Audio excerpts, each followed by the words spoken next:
Virtua Fighter 5 Ultimate Showdown gets a surprise announcement before its release. House of the Dead Remake for Nintendo Switch gets a ton of new details. And did Walmart of Canada leak one of Nintendo's big E3 surprises? We need to talk about this. What's going on, guys? I'm RGT85. If this is your first time on the channel, welcome. Be sure to hit that subscribe button and be sure to like and share the video. If you're in the States, happy Memorial Day. Yes, I have a sty on my eye and I've never had one before, so I don't know. Just hit the like button to make me feel better. But without any further ado, let's talk about what's going on in the world of video games.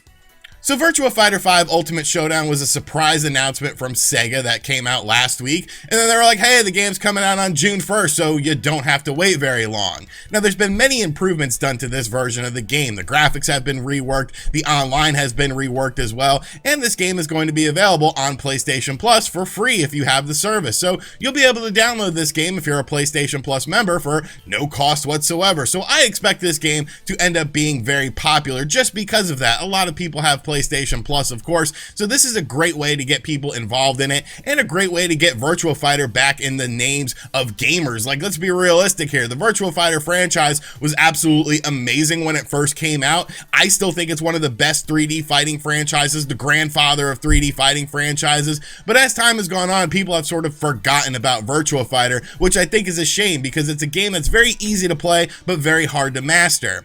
Now, what's interesting is right before the release of the game, Sega has announced the Virtua Fighter 5 Ultimate Showdown Legendary Pack, which is some DLC available for the game for just $9.99. Like I said, this game will cost you nothing if you're a PlayStation Plus member, so for an additional $10, what are you getting?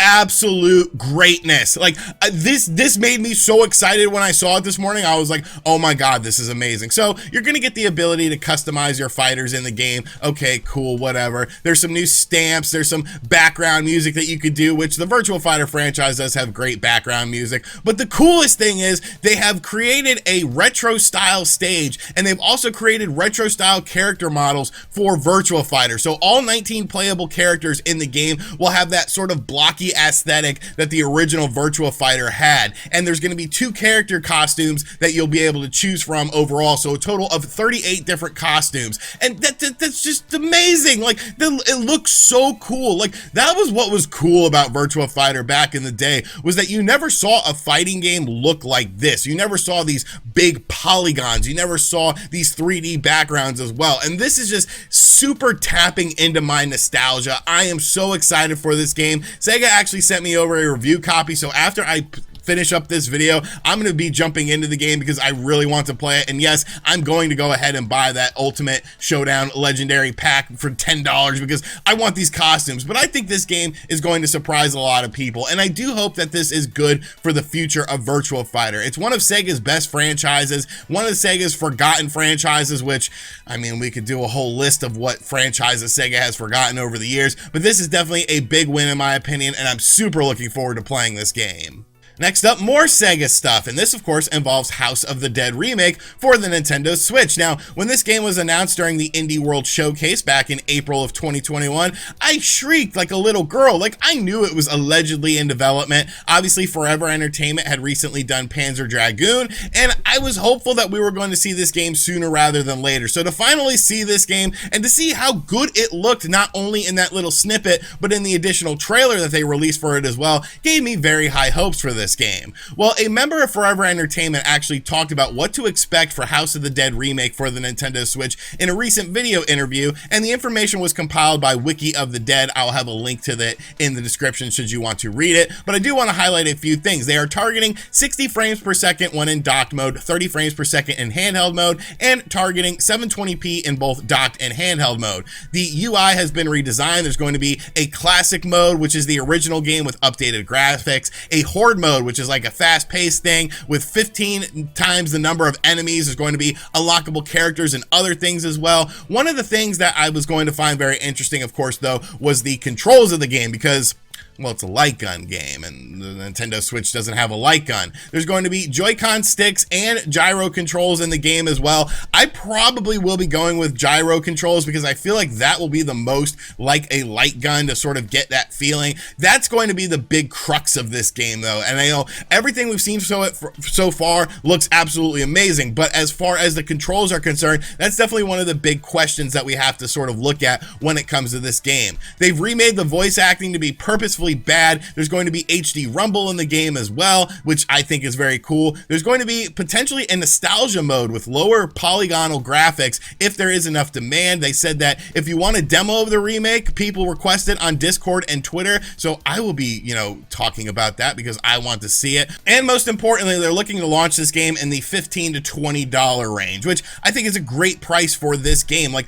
I am super looking forward to House of the Dead remake on the Nintendo Switch. Like I said, that trailer that we saw for the game I thought looked very, very good, and it's just a great game. Once again, another Sega franchise that Sega has completely forgotten about, but now it's being revived by Forever Entertainment because they're outsourcing it, much like they did with Panzer Dragoon. So if this is the road that Sega needs to take by outsourcing things to different companies, I think it's a positive road to take. Let other companies try their hand at your classic IPs. So we got cool Virtua Fighter news, we got cool House of the Dead news. Like, what year is this? Is this 1997? I don't know, but I'm totally for it. You got Sting wrestling at AEW Double or Nothing, looking absolutely fantastic. It is a wild time, and it definitely feels like I'm 13 again. And finally, this weekend we had a very interesting leak that the internet sort of wrote off, and I don't think that's fair. A lot of people are saying, oh, it's not a big deal. It's just clickbait stuff that people are doing to make videos and news articles on the internet. But if you knew the history of the company and what has happened previously, I would think you would change your tone completely with this. Now, Walmart of Canada, you might not care about Walmart of Canada if you live in the United States, or even if you live in Canada, you might not care about Walmart of Canada. But Walmart of Canada potentially leaked one of Nintendo's E3 surprises, and that is a new Metroid game. Now, a listing went up for this game on their website with a generic stockholder place date for the release date of December 31st, 2021. No big deal. There's no box art or anything like this. Who cares? Everyone is just a clickbait son of a bitch. But you know what?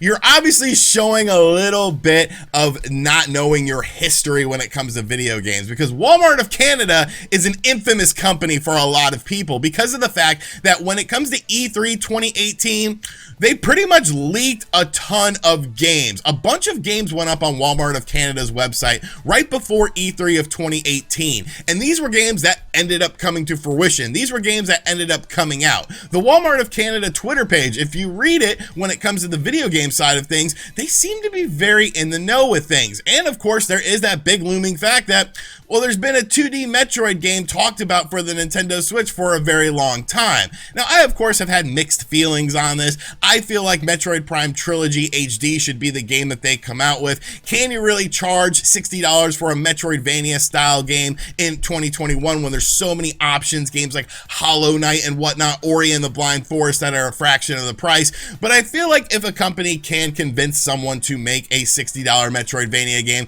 it is Nintendo. Now, obviously, it's going to be very interesting to see what this game looks like and plays like if it is indeed real. There are some people that still feel like a 2D Metroid will not be at E3 2021, and I completely understand that sentiment. I can definitely understand just looking at Metroid's lineage, looking at how Nintendo handles Metroid, of course, the whole Metroid Prime 4 situation. Would they want to wait a little bit later to introduce a Metroid game? Does this mean that Metroid Prime 4 is even further away if they're already doing a 2D Metroid game? It's definitely very hard to tell, but I think this Walmart of Canada listing is very interesting because, like I said, they pretty much leaked E3 2018. They talked about like 15 games that ended up coming out for various platforms before they were even officially announced. Of course, there is rumors of the Nintendo Switch Pro happening, the announcement happening this week as well, because developers are wanting to show games running with the Nintendo Switch Pro at E3. I don't know, man. It's a very exciting time, though. E3 is a very interesting time for new video game announcements,